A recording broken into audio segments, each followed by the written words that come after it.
In this video, we're going to be going over, is it worth opening up these new Flash Super Packs in NBA 2K25 My Team? As you guys most likely know by now, every single Tuesday, we are going to be getting these Flash Packs, Flash Super Packs I should say, that do have better odds compared to the normal either Signature Series or Fan Favorites packs that we are going to be getting in season number 6. So we're going to be taking a look at all of these cards inside of the Super Packs, talking about if you guys wanted to open up packs, which box is the best one to do, and all that type of stuff, and just taking a look at these new Flash Super Packs. So as you guys can see, the cards inside of them are going to be absolutely insane.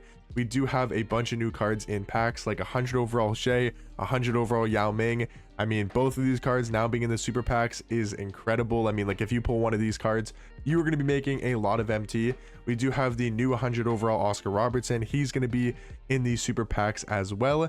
And then we also got tons of Dark Matters. Of course, we got the new Stephon Castle, Levine, George Gerving, AK-47. All the new Dark Matters are going to be in these packs. And if you guys don't know, like they include all of the 100 overall cards in this game: Devin Booker, Shea, Yao, Luka, Penny, T-Mac, Shaq, Patrick Ewing from last Tuesday's Flash Drop, Kristaps, MJ, Chris Webber, the new 100 overall Oscar, and then obviously all of the Dark Matter cards as well. So these Super Packs are juiced up with some of the best cards in this game. And yeah, I think if you guys want, I want to see, is the new Triple J obviously in these packs? I would assume so, right? Yeah, there's this new Dark Matter, Jaren Jackson Jr., who I assume would be one of the best power forwards in this game, at least at the Dark Matter tier, is also going to be in these packs, just like the Dark Matter Chris Paul from last Flash, from the last Flash Super Packs as well, or I should say the last Flash Drop as well. But to talk about, are these Super Packs worth opening?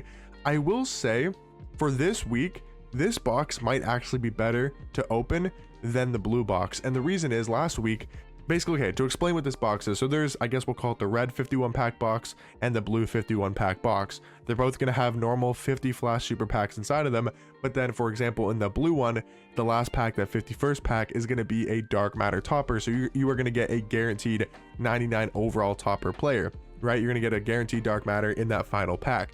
But compared to the red box, what it is for that topper pack is you are going to get an equal chance at one of the 4 new Flash player cards. So I mean, you have a 50% chance technically to get Jaren Jackson Jr. or Oscar Robertson, like one of the two. You have a 25% chance at Jaren and a 25% chance at Oscar. So this week, this box might actually be worth it compared to last week, where it was either between, Patrick Ewing, Chris Paul, and then the other two, of course, Galaxy Opal players. But it wasn't really worth it because, even if you got the 100 overall Patrick Ewing, I mean, maybe he sells for a lot, I guess, and you're able to make a lot of MT that way, but he's not that great of a card. And Chris Paul was horrible for a Dark Matter. Don't think he really even goes for that much on the auction house. Like if we go look at the Flash cards from last week, Patrick Ewing, he's probably going for under 1 million MT, and Chris Paul is probably 100,000 MT, maybe a little bit more. So last week, I don't think that box specifically was worth opening up over the, blue box, because the blue box at least got you a guaranteed Dark Matter that you potentially could pull somebody really good to obviously sell for a lot of MT or just to add to your team. So I think this week, I'm not recommending you guys to open up packs. Like I don't ever suggest to open up the packs, but I just wanted to talk about, do they look worth opening if you guys wanted to spend your money on packs? And I will say, if you're somebody that likes opening up packs on Tuesdays and you like opening up these super packs, I mean, I would maybe suggest doing this box over the blue one, because I mean, Jaren Jackson Jr., like how much is that card going to go for realistically, right? If we look at Chris Paul, he's 100,000 MT, but he's super rare. There's only 2 Chris Pauls up on the auction house, and I'm assuming it's going to be the same with this Dark Matter Jaren. I'm assuming he's going to be extremely hard to pull, and he's also going to be extremely rare on the auction house, and he's probably going to go for 500,000 plus MT. So I think that could be worth it, because Oscar, you would think as well, is going to be super rare, just like Patrick Ewing. I mean, I guess there is a couple Patrick Ewings up on the auction house. There's what, 5 up right now, but if there's like 5 Oscars up, he's a top tier point guard. Oscar is going to go for at least like 1.5 2 million MT, at least around that price tag, at least 1 million MT, probably closer to like 1.5 to 2 mil. So I think if you wanted to open up these super packs, I think doing the 51 pack box, this red one here, the Flash equal chance topper one, I think this one is more worth it in my personal opinion.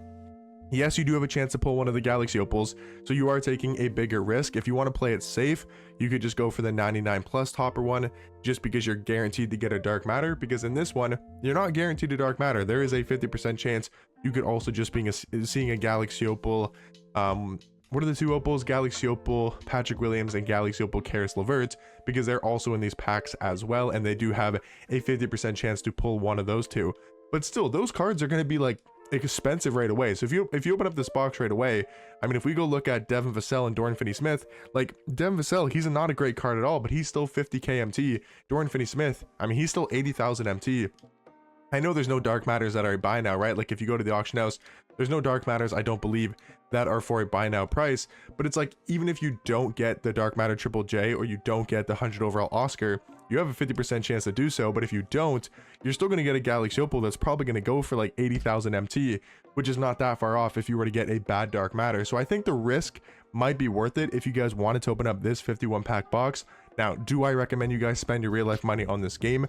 I will just always be the person to recommend to not do it, but I know there's people out there that that's what they enjoy, and that's what they want to spend their disposable income on, and that's what they want to spend their money on.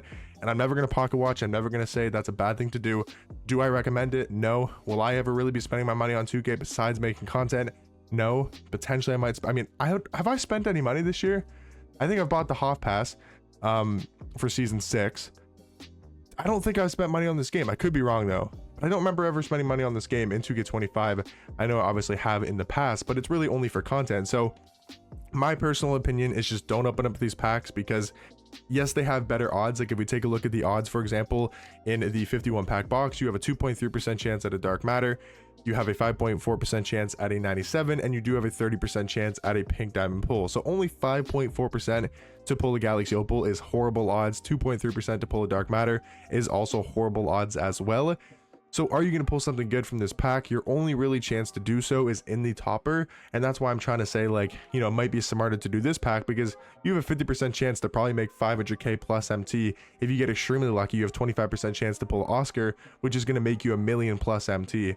So I do think this box is a little bit more risky, but I think the risk to reward ratio is worth it to do compared to this box. Now there is a 6-pack bundle here, a Flash Super Pack bundle, which is going to give you guaranteed 95 overall or higher player, 4 92 or higher overall players from the Flash release. And you're also going to be getting an Amethyst or higher Signature Series event card. That is something else I should have noted earlier in the video. They have now included, obviously they weren't in the super packs last week because the Signature Series Festival wasn't going on, but there is the Signature Series Festival event pieces in these super pack boxes as well. So if you guys wanted to open them up for that reason, again, do I recommend it? No, but there is pretty good odds in this pack as well. You got a 37% chance at a Galaxy Opal, but still only a 3.2% chance at a dark matter pull. Now the question is, if you haven't opened up the Hall of Fame boxes, I still think it's a way better idea to open up this Hall of Fame box compared to it is to open up this box or this box from the Flash Super Pack. So this box is a lot more worth it in my opinion, the Hall of Fame box from the festival. But if you already opened them up and you obviously want to open up one of these boxes, I think the best box to open, not saying I would recommend doing it, but if I were to open up a box, I think this one would be the one that I would personally choose. But let me know in the comment section down below, are you guys gonna be ripping packs for these Flash Super Packs? And I'll catch you guys in the next one. Peace.